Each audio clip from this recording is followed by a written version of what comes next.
跟各位报告一下，因为今天早上起床的时候发现喉咙怪怪的，也不是很痛啊，就是卡卡的，然后会咳嗽、流鼻水，所以就去做个快筛，快筛是阳性，那已经给大家看过了。然后我也想一想，想到这个郭台铭董事长要借我们一台那个口水机。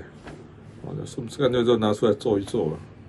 哎，这个竟然也是阳性啊！所以就联络说，那不然去仁爱医院。刚好因为我的随扈上个礼拜确诊隔离出来的所以只有那个确诊过的随扈载我去仁爱医院去做 PCR。